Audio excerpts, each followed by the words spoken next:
नमस्कार दोस्तों, आप सभी का स्वागत है मेरे चैनल दीपक जी के वीडियोस में। आजकल इजराइल में युद्ध की स्थिति बनी हुई है।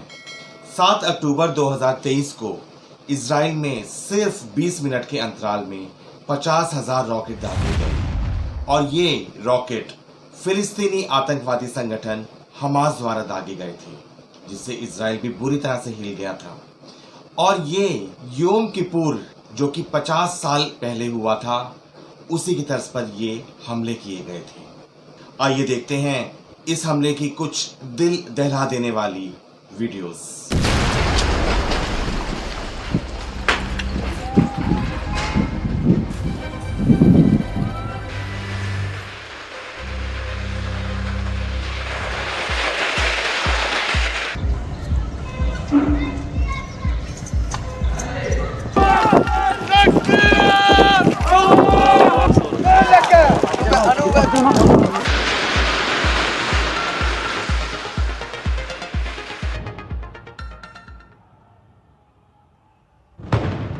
दोस्तों, आपने अभी देखे होंगे कुछ वीडियोस जो कि दिल दहला देने वाले थे। हमास ने ये हमले गाजा पट्टी से किए थे इजराइल पर। गाजा पट्टी एक हमेशा से कॉन्फ्लिक्ट की जगह रही है, लेकिन इस बार भी हमास ने गाजा पट्टी से इजराइल पर हमले किए और फिर इजराइल ने भी ताबड़तोड़ हमले करने शुरू कर दिए। गाजा पट्टी पर रॉकेट की मार इजराइल ने की। हर तरफ तबाही का मंजर है, लेकिन इजराइल ने पहले भी इस गाजा पट्टी पर हमले किए थे और फिर ये गाजा पट्टी, फिर ये क्षेत्र फिर से खड़ा हो जाता है और फिर हमले शुरू हो जाते हैं। इसी तरह कॉन्फ्लिक्ट की स्थिति बनी रहती है यहाँ पर। इस बार फिर से इजराइल ने हमले शुरू कर दिए। इजराइल के राष्ट्रपति बेंजामिन नेतन्याहू ने कहा है कि वी आर इन वॉर, यानी कि हम लोग लड़ाई में हैं, युद्ध शुरू हो चुका है। अब क्या स्थिति बनी हुई है? आखिर ये गाजा पट्टी है क्या? कौन सा क्षेत्र है जो इतना कॉन्फ्लिक्ट से भरा हुआ है?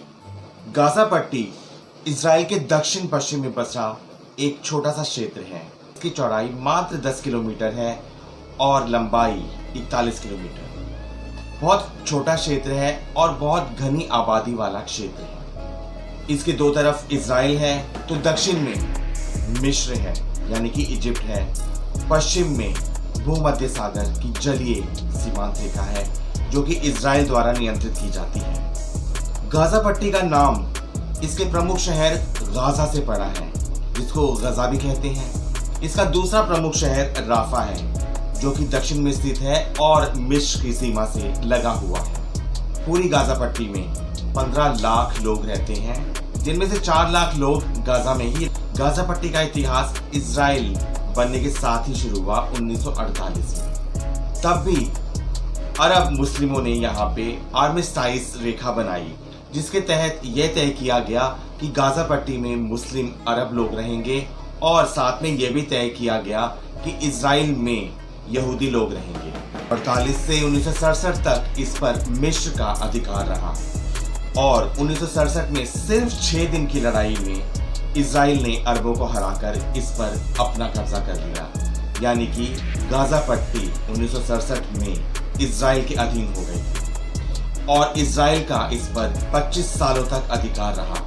दिसंबर 1987 में गाजा पट्टी में भीषण विद्रोह हुआ।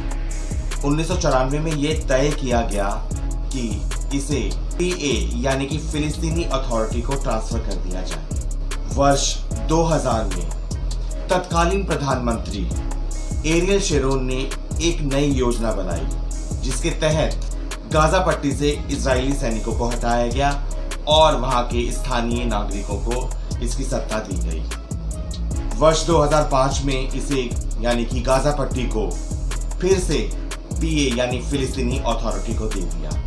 2007 में फिलिस्तीनी आतंकी संगठन हमास ने इस पर अपना कब्जा जताया, लेकिन ये बात बता दूं कि इस पर अभी भी इजरायली सेनाओं का अधिकार था। वो ही इस पर सीमाबद्ध रखते थे और इजरायली सेनाओं ने गाजा पट्टी में कई तरीके के प्रतिबंध लगाए हुए थे। युद्ध को सहन करते करते गाजा पट्टी में गरीबी का आलम आ गया है। यहाँ के लोग बेहद गरीबी का सामना करते हैं।